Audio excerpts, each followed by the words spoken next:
ప్రతి క్షణం సమాజం కోసం మీ మిత్ర న్యూస్. మీడియా మిత్రులకు అందరికీ నమస్కారం. ఇటీవల భారత ప్రభుత్వం ప్రకటించిన భారతరత్నకు నాయ బ్రాహ్మణ కులం ఎంబీసీ కులస్తుడు మంగళి కులస్తుడైనటువంటి కర్పూరి ఠాకూర్ గారికి భారతరత్న ఇవ్వడం నిజంగా హర్షించదగ్గ విజయం. దీన్ని బీసీ సమాజం మొత్తం హర్షించింది. అదేవిధంగా భవిష్యత్తులో పార్లమెంట్ ఎన్నికలు సమీపిస్తున్న తరుణంలో కేంద్ర ప్రభుత్వం ఇటువంటి ఎంబీసీ బీసీ కులాలకు ఏదైతే ప్రాధాన్యత ఇస్తుందో అటువంటి ప్రాధాన్యతనే పార్లమెంట్ ఎన్నికల్లో ఇవ్వాలని బీసీ సమాజ్ భావిస్తుంది. అదేవిధంగా ఇటీవల రాష్ట్ర ప్రభుత్వం బీసీ కులగణన చేయుటకు ముందుకు రావడం, ఒక కమిటీని వేయడం, రాబోయే బడ్జెట్ సెషన్లో బిల్లును ఆమోదించడానికి ప్రతిపాదనలు పంపడం నిజంగా బీసీ సమాజం మొత్తం హర్షిస్తుంది. అదేవిధంగా త్వరలో జరగబో పార్లమెంట్ ఎన్నికల్లో కూడా కాంగ్రెస్ పార్టీ ఎంబీసీ బీసీ కులస్తులకు ప్రియారిటీ ఇచ్చి పార్లమెంట్ పరిధిలో 60 నుంచి 70% ఉన్న బీసీలకు ప్రాధాన్యతనివ్వాలని బీసీ సమాజ్ కోరుకుంటుంది.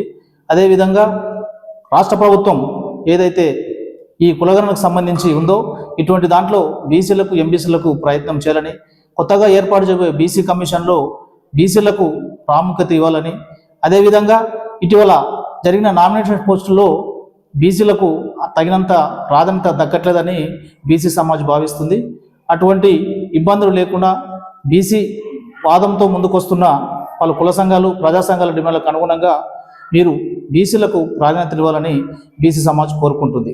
అదేవిధంగా రేపు జరగబో పార్లమెంట్ ఎన్నికల్లో భారతీయ జనతా పార్టీ ఏదైతే కేంద్రం నుంచి బీసీలకు ప్రాధాన్యతనిస్తూ బీసీ ముఖ్యమంత్రి అంటూ బీసీ అభ్యర్థులకు ఏ విధంగా అయితే ప్రాధాన్యతనిస్తుందో రాష్ట్రంలో కూడా భారతీయ జనతా పార్టీ బీసీ అభ్యర్థులకు ప్రియారిటీ ఇవ్వాలని, ఇక్కడ గెలుపు అవకాశం ఉన్న శాంతికుమార్ గారు అటువంటి వ్యక్తికి ఇవ్వాలని బీసీ సమాజ్ కోరుకుంటుంది.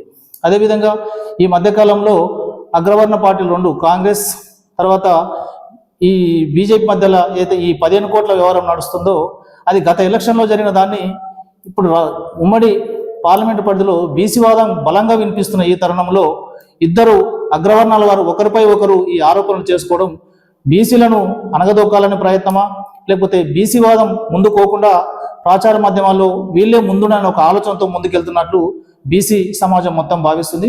ఇటువంటి ట్రిక్లకు బీసీ సమాజ్ ఎప్పుడైనా తిప్పికొట్టేందుకు రెడీగా ఉన్నాం. ఈ పార్లమెంటు పరిధిలో 60 నుంచి 70% ఉన్నాం కనుక ఇటువంటి కుట్రలు కుతంత్రాలకు బీసీ సమాజ్ వెంబడి తిప్పికొడుతుంది. భవిష్యత్తులో మాత్రం బీసీ అభ్యర్థికే ఇక్కడ మొదటి ప్రాధాన్యత ఇవ్వాలని అన్ని పార్టీలను మేము కోరుకుంటున్నాం. రేపు జరగబో ఎన్నికల్లో భారతీయ జనతా పార్టీ కానీ, కాంగ్రెస్ కానీ, బీఆర్ఎస్ కానీ బీసీ అభ్యర్థికి సీట్ ఇవ్వాలని, వారి గెలుపునకు మేము కృషి చేస్తామని ముందు నుంచి చెప్తున్నాం. మేము పార్టీలకు అతీతంగా ముందుకెళ్తున్నటువంటి ఈ బీసీ సమాజ్ ఇటువంటి కొత్త ఎత్తుగడలను తిప్పికొట్టాలని బీసీ సమాజం మొత్తం అప్రమత్తంగా ఉండాలని కోరుకుంటున్నాం. త్వరలో జరగబో పార్లమెంట్ ఎన్నికల్లో గతంలో ఇద్దరు బీసీ అభ్యర్థులు ఎంపీగా పార్లమెంట్లో అడుగుపెట్టడం జరిగింది. వారు కూడా కాంగ్రెస్ పార్టీకి నుంచే ఎన్నిక కావడం జరిగింది.